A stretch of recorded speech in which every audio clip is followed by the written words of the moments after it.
Assalamualaikum warahmatullahi wabarakatuh dan adik-adik sekalian, apa kabar hari ini? Insya Allah kita masih dalam keadaan sehat walafiat dan tetap semangat dalam menjalani aktivitas di musim pandemi seperti ini. Nah adik-adik, untuk itu pada video kali ini saya akan melanjutkan materi yang sudah atau pembahasan yang sudah kita bahas sebelumnya pada video yang saya sudah upload sekitar seminggu yang lalu. Nah, adik-adik sekalian, kita masih bicara tentang vektor di bab kedua, dan bunyi KD-nya juga masih sama, ya, masih dengan KD 3.2 menjelaskan vektor, operasi vektor, panjang vektor, sudut antar vektor dalam ruang berdimensi 2 atau bidang, dan yang berdimensi 3. Nah, IPK-nya hari ini kita sudah masuk di IPK 3.2.5, artinya sudah 5 IPK yang kita bahas sampai pada video kali ini, yaitu dengan bunyi menghitung operasi perkalian vektor dengan skalar dalam dimensi 2.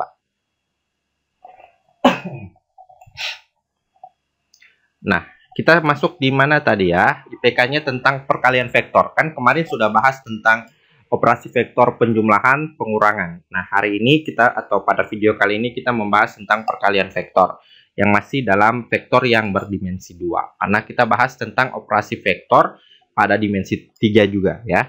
Jadi menjelaskan vektor sudah, jadi masuk sudah operasi vektor pada bagian perkalian vektor. Nah, perkalian vektor dengan skalar di dimensi 2 itu ada dua cara. Yang pertama adalah secara geometri. Secara geometri perkalian vektor itu mudah sekali ya, seperti halnya secara geometri maksudnya itu mudah kita lakukan. Yang kedua adalah secara aljabar. Kalau secara aljabar juga itu tinggal menggunakan perkalian, yaitu ada perkalian skalar dengan vektor dan perkalian vektor dengan vektor. Ini kan kita bahas tentang dengan skalar dan vektor ya, vektor dengan skalar. Nanti ada vektor dengan vektor. Jadi perkalian ini ada vektor dengan vektor dan ada vektor dengan skalar. Skalar itu adalah yang sudah saya jelaskan pada video pertama kali vektor, yaitu yang hanya atau besaran yang hanya memiliki besarnya saja, tidak memiliki arah. Jadi contohnya 3 angka biasa ya, 2, 5 seperti itu. Jadi kita kalikan yang vektor dan bukan vektor atau namakan dengan skalar. Ini secara aljabar gampang sekali ya. Secara geometri nanti kita bahas pada video ini. Nah, ini secara geometrisnya ya. Suatu vektor A, namakan vektor A, dikalikan dengan suatu skalar M. Jadi ada vektor dikalikan dengan skalar, maka hasilnya adalah suatu besaran vektor M kali vektor A, gitu ya. Jadi suatu vektor A dikali dengan skalar M itu akan menghasilkan vektor M vektor A, gitu ya, MA kita. Besaran vektor M kali vektor A adalah M kali besaran vektor A. Jadi kalau misalkan ada vektor A dikalikan dengan skalar M, itu akan ketambahan vektor A-nya sebanyak M kali, gitu ya.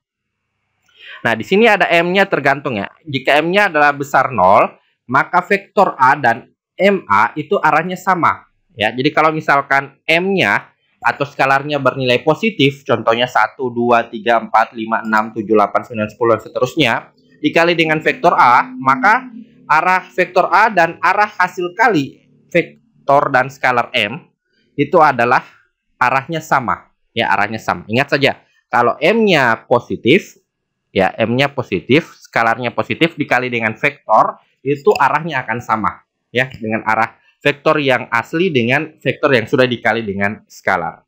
Tetapi kalau M-nya kurang dari 0, maka vektor itu akan berlawanan.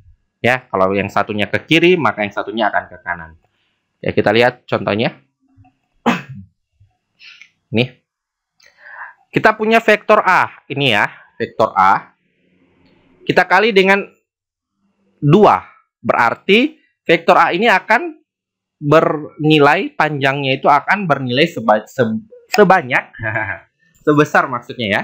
Jadi vektor A ini akan bernilai sebesar 2 kali vektor A. Jadi kalau misalkan vektor A-nya ukurannya adalah 3 cm, maka vektor 2 kali vektor A itu adalah menjadi 6 cm.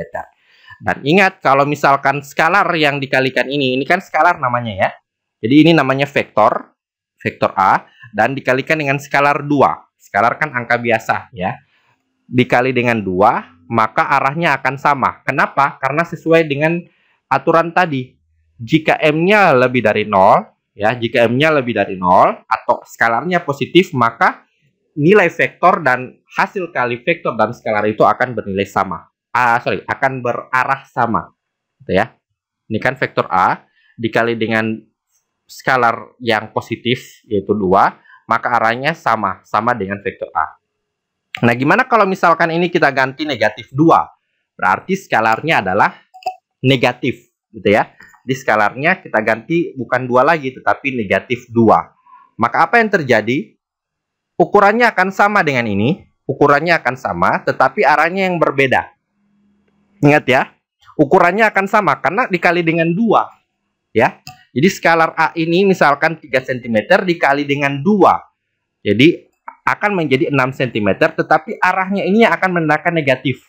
Ya. Kalau arahnya itu ke kanan, berarti di sini akan ke bawah. Kalau ini ke atas, ini ke bawah. Gitu ya, akan berlawanan. Seperti itu. Paham ya? Jadi kalau misalkan ini vektor A dikali dengan positif 2, arahnya akan sama. Panjangnya akan bertambah sebanyak 2 kali lipat. Gitu ya. Tetapi kalau misalkan seperti ini, dikali dengan skalar negatif 2, maka arahnya itu yang akan berbeda. Panjangnya akan sama dengan ini, tetapi arahnya akan berbeda. Oke, paham ya? Nah, itu perkalian vektor dan skalar. Nah, ada sifat-sifat perkalian vektor dengan skalar.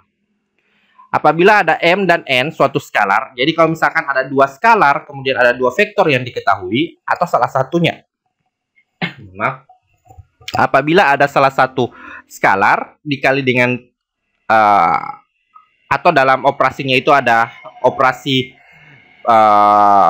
sifat-sifat perkalian, maka apa yang terjadi? Maka ini ada sifat-sifat perkalian vektor dengan skalar, ya, seperti pada bagian pertama ini. Ya, apabila M dan N suatu skalar, vektor U dan vektor V itu sama dengan vektor-vektor sembarang, maka berlaku sifat-sifat berikut.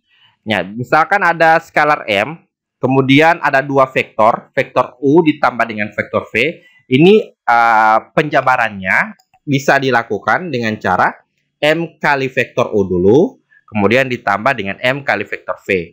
Ini namanya adalah distribusi, ya, distribusi.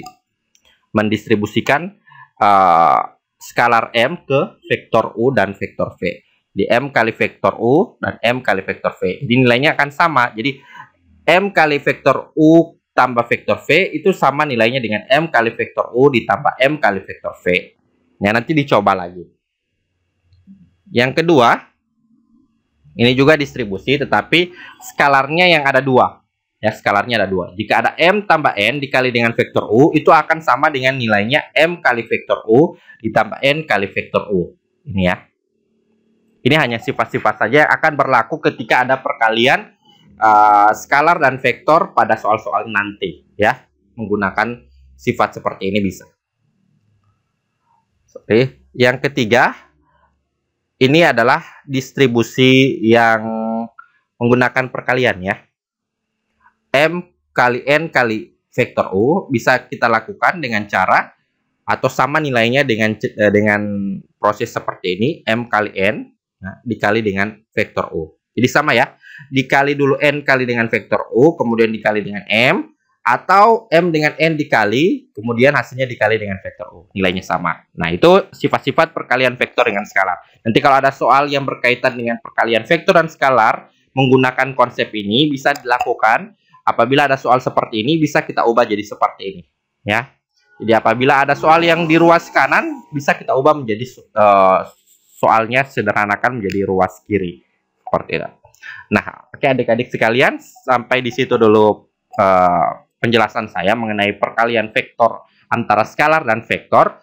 Nah, untuk latihannya bisa adik-adik lanjut di LKPD. Untuk anak-anak SMA Negeri 1 di bawah, LKPD-nya nanti akan saya bagikan sebagai latihan adik-adik untuk menjawab atau terbiasa dengan soal yang berkaitan dengan materi kali ini.